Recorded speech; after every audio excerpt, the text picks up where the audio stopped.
Kinds of companies, कि companies की kinds, company की टाइप्स। तो कंपनी की काइंड्स में, कंपनी की टाइप्स में फर्स्ट आता है बेटा प्राइवेट कंपनी। फर्स्ट आती है प्राइवेट कंपनी। तो अब हम प्राइवेट कंपनी किसको कहेंगे?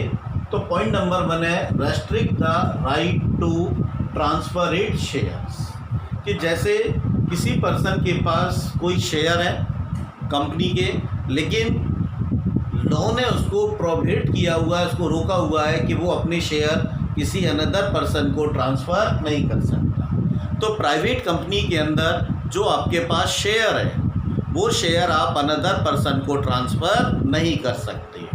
ये पहली चीज़ है।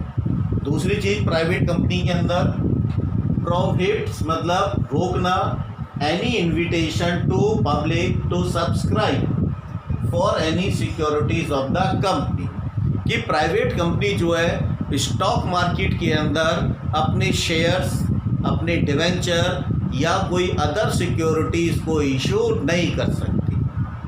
कि पहला, प्राइवेट कंपनी अपने शेयर ट्रांसफ़र नहीं कर सकती। दूसरा, प्राइवेट कंपनी जो है वो पब्लिक से पैसा नहीं ले सकती, वो स्टॉक मार्केट में अपने शेयर, डिवेंचर या कोई अदर सिक्योरिटीज इशू नहीं कर सकती। तीसरी कंडीशन है minimum 2 director but not more than 50, कि किसी भी प्राइवेट कंपनी के अंदर कम से कम 2 डायरेक्टर होंगे और 15 डायरेक्टर से ज़्यादा नहीं होंगे। और फोर्थ क्या कहा गया है कि the name of private company ends with world Pvt LTD. तो जो भी प्राइवेट कंपनी होगी उस प्राइवेट कंपनी को अपने नाम में प्राइवेट लिमिटेड लिखना होगा। इस तरीके से मैंने शॉर्ट में लिखा है पीवीटी, पीवीटी मतलब प्राइवेट और एलटीडी मतलब लिमिटेड। तो आप पार्ले का रैपर देखना, पार्ले के रैपर में लिखा होगा पार्ले प्राइवेट लिमिटेड। तो ये लास्ट में जब भी कंपनी का, जो भी कंपनी का नाम है, उस कंपनी के नाम के बाद वर्ड यूज़ करेगी प्राइवेट लिमिटेड। तो ऐसी जो कंपनी होगी वो कंपनी प्राइवेट लिमिटेड कंपनी कहलाती है। ठीक, तो कितनी कंडीशन है, कितनी है? 4। अब पढ़ेंगे बेटा पब्लिक कंपनी। तो प्राइवेट कंपनी हमने पढ़ ली, public company. A public company is a company in which, कि पब्लिक कंपनी के अंदर उस कंपनी को हम पब्लिक कंपनी मानते हैं जो प्राइवेट नहीं है, कंपनी है लेकिन प्राइवेट नहीं है, तो वो कौन सी कंपनी हुई? Public company. मिनिमम 7 मेंबर्स, की पब्लिक कंपनी के लिए जो है कितने मिनिमम 7 मेंबर चाहिए? 7 मेंबर जरूरी है। और मैक्सिमम कितने मेंबर होंगे? ये लॉ के अंदर, कंपनीज एक्ट 2013 के अंदर प्रेस्क्राइब नहीं है।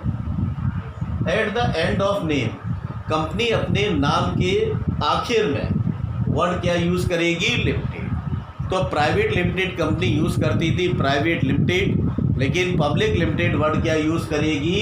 लिमिटेड। जैसे रिलायंस लिमिटेड, टाटा लिमिटेड, तो वहाँ प्राइवेट वर्ड यूज़ नहीं होगा। Issue shares and other securities to public, तो पब्लिक कंपनी अपनी कैपिटल के लिए या बोरोइंग्स के लिए स्टॉक मार्केट में, शेयर बाज़ार में शेयर इशू कर सकती है, डिबेंचर इशू कर सकती है और अदर सिक्योरिटीज़ को इशू कर सकती है, जिससे कि पब्लिक उसको परचेज कर सके। तो ऐसी कंपनी जो है पब्लिक कंपनी कहलाती है। ठीक, तो हमने पढ़ लिया प्राइवेट कंपनी और पब्लिक कंपनी। अब पढ़ेंगे बेटा काइंड्स ऑफ कंपनीज के बाद शेयर, कि शेयर क्या होता है। बच्चे सोचते हैं कि भाई, सुनते हैं लैंग्वेज एक वर्ड कि भाई शेयर, कंपनी के अंदर शेयर क्या होता है। तो बेटा शेयर होता है कि कंपनी की जो कैपिटल है, कंपनी की कैपिटल को कंपनी डिवाइड करती है यूनिट्स के अंदर, कि कंपनी अपनी कैपिटल को डिवाइड करती है यूनिट्स के अंदर, और 1 unit is known as 1 share. और 1 यूनिट कितने की होगी ये भी कंपनी डिसाइड करती है कि भाई 1 यूनिट कितने की होगी। जैसे कंपनी ने डिसाइड किया कि 1 यूनिट होगी 10 रुपीज़। ये कंपनी ने डिसाइड किया 1 यूनिट कितने की होगी? 10 रुपीज़। इसका मतलब 1 शेयर कितना होगा? मान लो किसी कंपनी की कैपिटल जो है उसने डिसाइड की 10 लाख होगी, किसी कंपनी ने अपनी कैसी कैपिटल को डिसाइड किया, छोटे में बता रहा हूँ बेटा, कैपिटल कंपनी की अरबों में होती है, करोड़ भी नहीं, करोड़ों से ज़्यादा अरबों में होती है। लेकिन एक छोटे एग्जांपल से डिसाइड कर रहा हूँ कि किसी कंपनी ने डिसाइड किया, पब्लिक कंपनी ने, कि उसकी कैपिटल होगी 10 लाख रुपीज़, और उसने डिसाइड किया कि एक शेयर या एक यूनिट होगी 10। तो ये जो 1 यूनिट है, यही यूनिट कहलाती है नॉमिनल वैल्यू। इसी को बोलते हैं नॉमिनल वैल्यू, या इस नॉमिनल वैल्यू की जगह हम बोल सकते हैं फेस वैल्यू। तो नॉमिनल वैल्यू बोले या फेस वैल्यू बोले, दोनों केस में मीनिंग सेम है कि कंपनी की कैपिटल है 10 लाख रुपीज़ और कंपनी ने डिसाइड किया कि एक यूनिट होगी 10। तो यूनिट से कंपनी को हम डिवाइड कर देते हैं। तो यहाँ पर अब जो 1 लाख आया, ये रुपीज़ नहीं है, ये 1 लाख शेयर हो गए।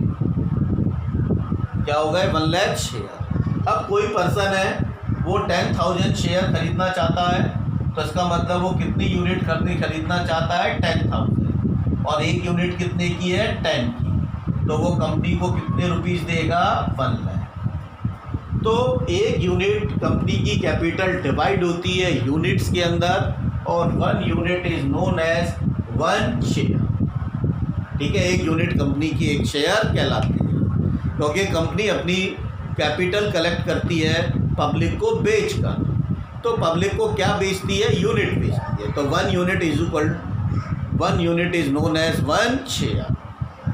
कि शेयर ये यूनिट, कि शेयर एक यूनिट है in which capital of the company is divided, जिसमें कि कंपनी की कैपिटल डिवाइड होती है। जैसे मैंने यहाँ डिवाइड की, each share has its nominal face value. Her share की एक फेस वैल्यू होगी।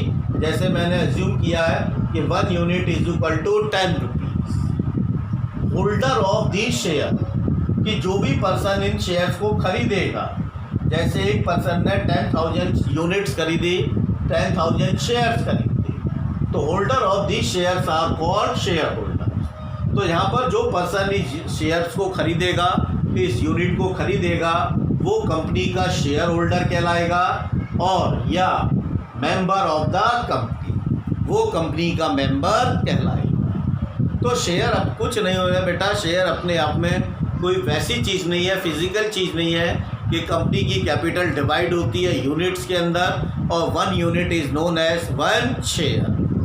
तो ये मीनिंग हो गया किसका? शेयर का। ठीक, तो शेयर कुछ नहीं है, फेस वैल्यू मतलब एक शेयर की वैल्यू।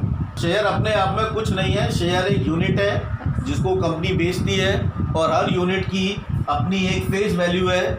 ज़रूरी नहीं है कंपनी इसको 10 रुपीज़ रखे, ये कंपनी के ऊपर होता है। 10 रुपीज़ रख सकती है, 50 रुपीज़ रख सकती है, 100 रुपीज़ रख सकती है, 500 रुपीज़ रख सकती है। और कंपनी के अंदर एक MOA बनता है, मेमोरेंडम ऑफ एसोसिएशन। उस मेमोरेंडम ऑफ एसोसिएशन में एक क्लॉज होता है कैपिटल क्लॉज। तो कैपिटल क्लॉज के अंदर कंपनी को मेंशन करना होता है कि कंपनी की ऑथोराइज कैपिटल क्या हो। और एक बार कंपनी ने जब ऑथोराइज कैपिटल मेंशन कर दी, तो इसका मतलब उससे ज़्यादा के शेयर कंपनी लाइफ टाइम में इशू नहीं कर सकती। तो कंपनी जब ऑथोराइज कैपिटल डिसाइड करती है, तो उस समय ये भी डिसाइड करती है कि एक शेयर की वैल्यू क्या हो।